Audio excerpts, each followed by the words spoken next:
देखिए ये छात्रा जो अपना बिंदायका थाना क्षेत्र में बिंदायका की सरकारी स्कूल है वहाँ पर इनका सेंटर था और एग्ज़ाम के दौरान जो इन्विजिलेटर थी उन्होंने इनको जब थोड़ी संदिग्ध स्थिति में देखा तो उनको चेक किया। चेक करने के बाद इनके पास से एक फ़ोन बरामद हुआ है।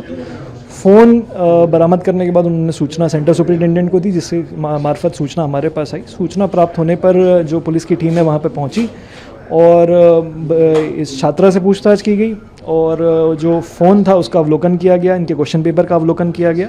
उसके दौरान ये सामने आया कि इनकी जो इंटेंशन था वो ये था कि ये फ़ोन को इस्तेमाल करके किसी एआई या सर्च इंजन के माध्यम से कुछ क्वेश्चंस के आंसर्स प्राप्त करके आंसर्स फिल करना चाह रही थी। इस पूरे मामले में किसी भी प्रकार की क्वेश्चन पेपर किसी दूसरे व्यक्ति को या इसमें किसी अन्य व्यक्ति की अभी तक जो, क्योंकि फ़ोन हमारे पास ऑलरेडी आ गया था इन अनटैम्पर्ड कंडीशन, कोई ऐसी भूमिका सामने नहीं आई है। ये एक इंडिविजुअल एक्ट मान सकते हैं और ये पेपर के दौरान इनको पकड़ लिया गया, तो इसलिए ये इस बारे में जो जानकारी है इनसे इकट्ठा कर पाए। इस मामले में किसको क्या गिरफ्तारी इनकी क्योंकि ये एक जो अपराध है ये section 310 of public examination unfair means act के अंतर्गत आता है, तो वो गैर जमानती अपराध है और इनको मौके से गिरफ्तार किया गया है। तो इनको मौके से दस्तयाब किया गया था, तो इनकी गिरफ्तारी डाल के इनको कोर्ट के समक्ष पेश किया गया, जहाँ से इनको जुडिशियल कस्टडी में भेजा गया है। जुडिशियल कस्टडी सर, क्योंकि वहाँ पर सुरक्षा इतनी ज़्यादा थी,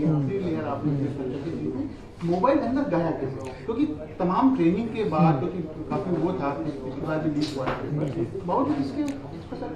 देखिए कई चीज़ें हैं जो हमारे सामने आई। पहला, क्योंकि 2 लेयर में सुरक्षा थी, तो पहली बार जब चेकिंग की गई इनकी, क्योंकि जो प्रिलिमिनरी फ्रिस्किंग थी वो पुलिस कर रही थी और जो गहनता से फ्रिस्किंग थी वो एनटीए के जो वहाँ पर लगाए गए लोग थे उनके द्वारा की जा रही थी। तो फ्रिस्किंग, प्राइमरी फ्रिस्किंग में जब इनका बीप आया तो उनको एनटीए वालों के पास भेजा गया कि यहाँ पे, तो उन्होंने बताया था कि ब्रा का हुक है और जो ब्रा में वायर्स होते हैं उनकी वजह से बज रहा है और इनके कपड़े काफ़ी लूज़ थे, ऊपर के कपड़े काफ़ी लूज़ थे। फिर इनको अलग से उन लोगों ने भी चेक किया, तब भी इन्होंने यही बताया कि यहाँ पर जो है वो ब्रा का हुक है और एक तरह से आप बेनिफिट ऑफ डाउट देके इनको जो है अंदर एग्ज़ाम में दाखिल करा दिया गया था।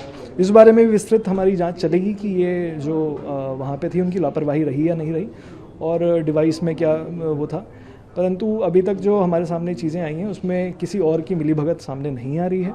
एक डेस्परेट अटेम्प्ट किया गया एक छात्रा द्वारा इस एग्ज़ाम को पास करने का और उस डेस्परेशन में उन्होंने ये बेवकूफ़ी भरा कदम उठाया, जो कि एक लीगल कदम है, इसलिए उनके खिलाफ मुकदमा दर्ज करके जो विधिक कार्रवाई है वो की जा रही है।